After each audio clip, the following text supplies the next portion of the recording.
السلام علیکم ناظرین، میں ہوں منصور علی خان۔ پروگرام میں آپ کو خوش آمدید کہیں گے۔ ناظرین، کہا جاتا ہے کہ سیاست کے سینے میں دل نہیں ہوتا، حریف کب حلیف بن جائیں یا حلیف کب حریف بن جائیں۔ پاکستان کی سیاست میں اس حوالے سے کوئی پیش گوئی نہیں کی جا سکتی۔ 3 برس قبل سندھ ہاؤس میں اکٹھے ہونے والے جمہوریت کے چیمپئن پاکستان کی 2 بڑی سیاسی جماعتیں مسلم لیگ نون اور پیپلز پارٹی ایک دوسرے کی حکومتی کارکردگی پر سوالات اٹھا رہی ہیں۔ ایک دوسرے کو فارم 47 اور صوبائیت کارڈ کھیلنے کے تانے دیے جا رہے ہیں۔ تحریک انصاف کی حکومت عدم اعتماد کے ذریعے ختم ہوئی تو مسلم لیگ نون اور پیپلز پارٹی نے مل کر کاروبار مملکت چلانا شروع کیا۔ امید یہی کی جا رہی تھی کہ دونوں جماعتیں ماضی سے سیکھ کر اب آگے بڑھیں گی، لیکن ایک سیلاب کے ایشو پر وقت نے دونوں جماعتوں کو ایک دوسرے کے مد مقابل لا کھڑا کیا ہے۔ سیاسی معاملات میں لسانیت اور زبانیت کو اتنی ترجیح دی جا رہی ہے کہ تحریک انصاف بھی میدان میں اتر چکی ہے، جس نے پیپلز پارٹی کو حکومت کے خلاف تحریک عدم اعتماد لانے کی پیشکش کر دی ہے، جس پر گزشتہ روز ہمارے پروگرام میں پنجاب حکومت کے ترجمان کوثر کاظمی نے کہا کہ پیپلز پارٹی ہم پر جتنی مرضی تنقید کرے لیکن جدائی نہیں ہونے والی، جبکہ پیپلز پارٹی کے رہنما تو سیدھا مریم نواز پر شہباز حکومت کے خلاف سازش کا الزام لگاتے رہے۔ مریم نواز اپنی چچک کی دشمن ہے کیونکہ ان کے والد کے جو ان کو ایک دکھ ہے، اس کو وزیر اعظم نہیں بنایا۔ اگر یہ اپنی چچک کی حکومت گرانا چاہتی تو 100 بسم اللہ، ایک بات کریں گے ہم 200 سخت بات کریں گے۔ انڈائریکٹلی ٹارگٹ پیپلز پارٹی ہو رہی ہے، لیکن اصل ٹارگٹ ان کا جو وفاقی حکومت خود ہے۔ یہ ایسا ماحول پیدا کرنے کی کوشش کی جا رہی ہے کہ ہم جو ہے وہ وفاقی حکومت کو سپورٹ نہ کریں، تو جس پہ وفاقی حکومت کو پرابلم۔ پیپلز پارٹی اور پی ایم ایل این ایک دوسرے پہ تنقید کر رہے ہیں، یہ جدائی والا معاملہ کبھی بھی نہیں ہو سکتا، یہ آپ کو بھی پتہ ہے، مجھے بھی پتہ ہے۔ ناظرین، پیپلز پارٹی اور مسلم لیگ نون کی صوبائی حکومتوں کے درمیان لڑائی اتنی بڑھ چکی ہے کہ دونوں جماعتیں ایک دوسرے کو صوبائی ایشوز پر مناظرے کا چیلنج دے رہی ہیں۔ دلچسپ بات یہ ہے کہ چند ماہ قبل ہم نے کراچی کی ایک یونیورسٹی میں پروگرام کا انعقاد کیا، جہاں پیپلز پارٹی کی رہنما شرمیلا فاروقی سے لاہور اور کراچی کے بارے میں سوال کیا گیا، تو ان کا جواب ضرور سنیے۔ شرمیلا صاحب، آپ نے کہا سسرال آپ کا لاہور میں ہے، آپ ایک ان بائسڈ اوپینین میں خیال میں دے سکتی ہیں، آپ کو لاہور زیادہ ڈیولپ لگتا ہے یا کراچی؟ منصور صاحب، لاہور از مچ بیٹر پلانڈ، کراچی کا تو ماسٹر پلان ہی نہیں ہے نا، Karachi is very in planned.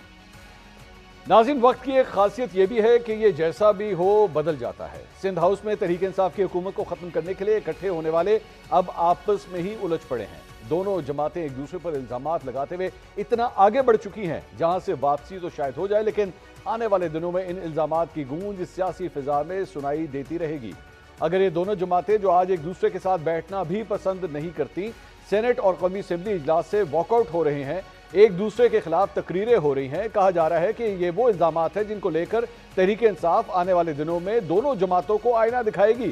لیکن اصل سوال یہ ہے کہ یہ جو سیاسی جماعتیں جمہوریت کا نام لے کر اکٹھی ہوتی ہیں، اس میں جمہور کے مسائل کدھر ہیں؟ کیا سیاسی جماعتوں کی آپس کی جنگ جمہوریت سے زیادہ اپنے مفادات کے تحفظ کے لیے ہوتی ہیں؟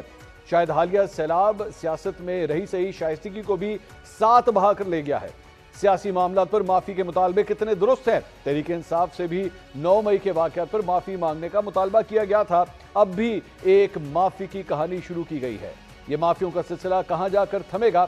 اس اہم ایشو پر آج ہم 7 سوال پوچھتے ہیں۔ سوال نمبر 1، مسلم لیگ نون اور پیپلز پارٹی میں جو محاذ آرائی نظر آ رہی ہے، کیا اس کے پیچھے سیلاب کی بات کی صورتحال ہے یا پھر معاملہ کچھ اور ہے؟ سوال نمبر 2، پنجاب میں مریم نواز کو پیپلز پارٹی کے ووٹوں کی ضرورت نہیں، لیکن شہباز شریف کو وفاق میں پیپلز پارٹی کے ووٹوں کی بڑی اشد ضرورت ہے۔ اگر مریم نواز معافی نہیں مانگتی تو کیا شہباز شریف کی مشکلات میں اضافہ ہوگا؟ سوال نمبر 3، جب ملک میں پارلیمنٹ کا فورم ہے اور دونوں جماعتوں کی نمائندگی بھی پارلیمنٹ ہے تو پھر ایک دوسرے کو مناظرے کا چیلنج کیوں دیا جا رہا ہے؟